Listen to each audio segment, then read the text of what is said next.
একটি অন্ধকার কক্ষ, সেখানে থরে থরে সাজানো সিল করা ব্যালট বাক্স, তার ভেতরে বন্দী হয়ে আছে কোটি মানুষের রায়।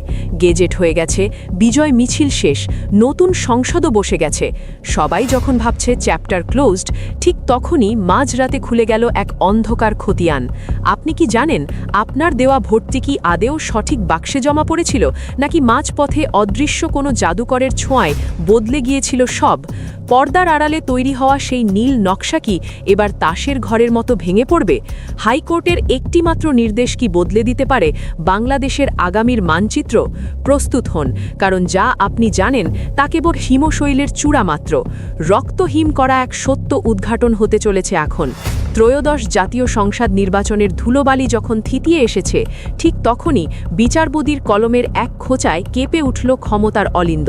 হাইকোর্টের নির্বাচনী ট্রাইব্যুনাল থেকে আসা একটি আদেশ সাধারণ কোনো আইনি প্রক্রিয়া নয়, এটি একটি রাজনৈতিক আগ্নেয়গিরির বিস্ফোরণ। ঢাকা ৬, ঢাকা ৭ এবং গাইবান্ধা ৪, এই তিনটি আসনের প্রতিটি ব্যালট পেপার, সিল মারা রেজাল্ট শিট এবং প্রিজাইডিং অফিসারের ডায়েরি এখন হাইকোর্টের লোহার লকারে বন্দি করার নির্দেশ দেওয়া হয়েছে। কেন এই নির্দেশ? কেন নির্বাচন কমিশনের ধরাছোঁয়ার বাইরে নিয়ে যাওয়া হচ্ছে এই পবিত্র আমানত?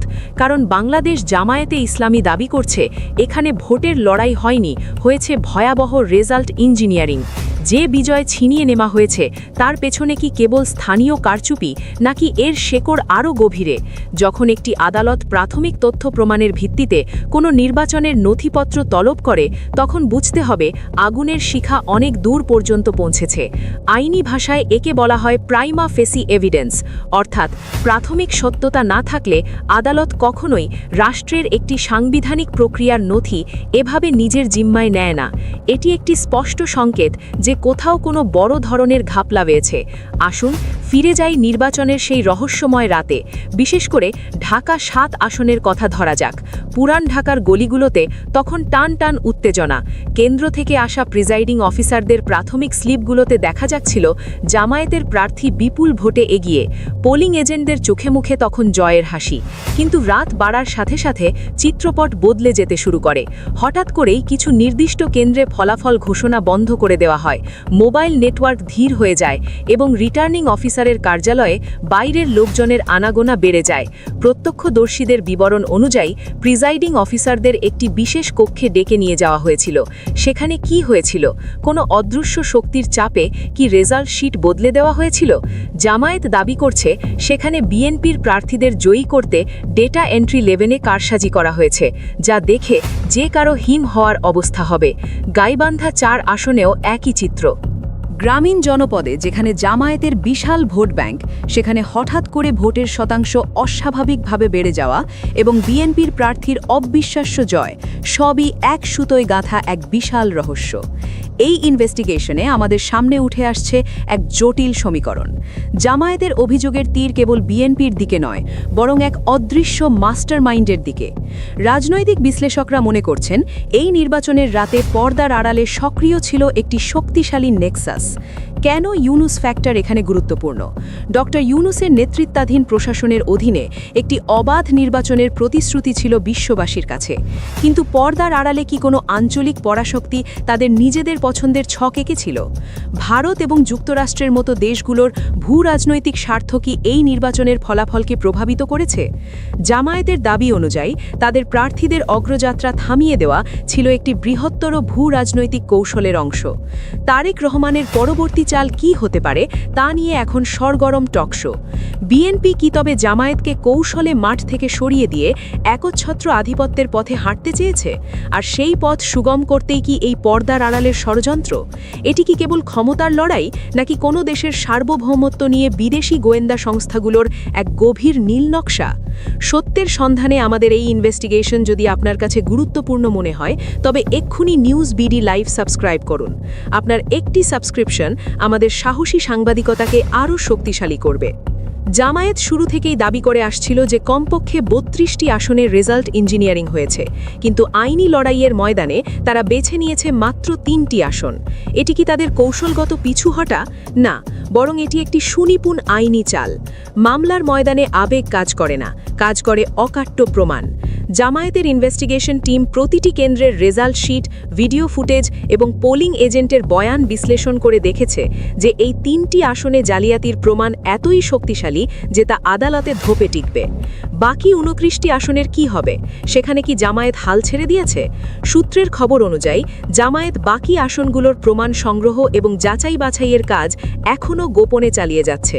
এটি একটি দীর্ঘমেয়াদী ওয়ার অফ অ্যাট্রিশন। একটি করে মামলা জিতলে অন্যগুলোর রাস্তা খুলে যাবে। বিএনপি কি বুঝতে পারছে যে তারা এক বিশাল আইনি মাইনফিল্ডের উপর দাঁড়িয়ে আছে? হাইকোর্টের নির্বাচনী ট্রাইব্যুনাল গঠন করা হয়েছে।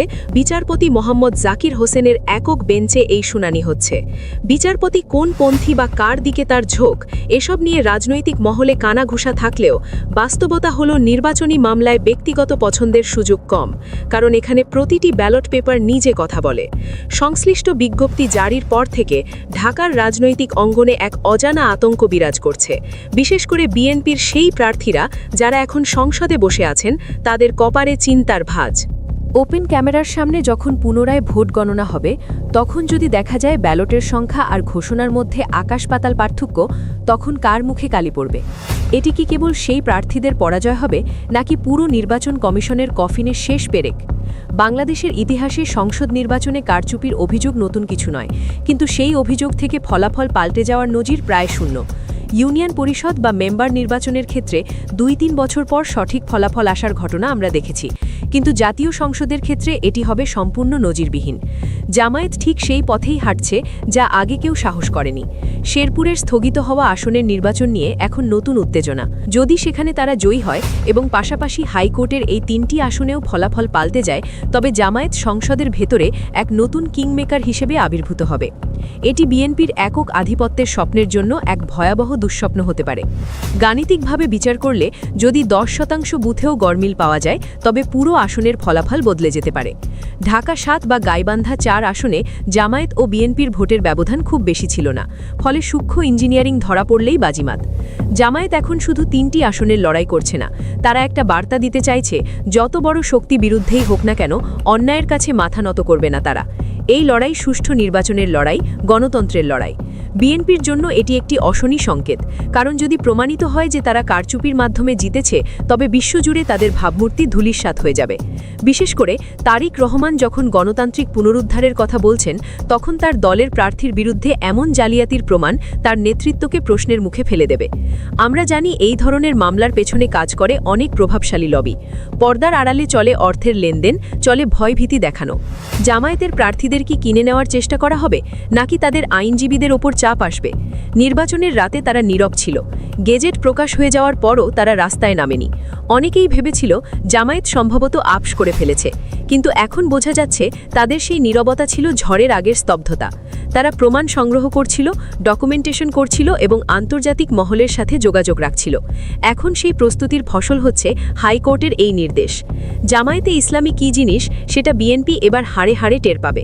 এটি কেবল একটি আইনি লড়াই নয়, এটি একটি দীর্ঘমেয়াদী অস্তিত্বের লড়াই। এই লড়াই কেবল বাংলাদেশের সীমানায় সীমাবদ্ধ নেই। ডক্টর ইউনূসের সংস্কার পরিকল্পনা যখন আন্তর্জাতিক সম্প্রদায়ের প্রশংসার দাবিদার, তখন এই মামলার রায় সেই সংস্কারের একটি বড় পরীক্ষা হয়ে দাঁড়াবে। বিচার বিভাগ কি সত্যিই স্বাধীন? তারা কি পারবে ক্ষমতার প্রভাবমুক্ত হয়ে সত্যকে তুলে ধরতে? যদি আদালতের মাধ্যমে সঠিক ফলাফল বেরিয়ে আসে, তবে তা হবে নিউ বাংলাদেশের জন্য একটি বড় বিজয়। কিন্তু এর বিপরীতে আছে একটি অন্ধকার দিক। যদি কোনো শক্তিশালী ডিপ স্টেট চায় এই মামলা ধামাচাপা দিতে, তবে বিচারপতির ওপর কী চাপ আসবে? জামায়াতের সংগৃহীত তথ্য প্রমাণ কি মাঝপথে গায়েব করে দেওয়া হবে? প্রতিটি পদে পদে এখন রহস্য। পুরো দেশ এখন তাকিয়ে আছে হাইকোর্টের লকারের দিকে।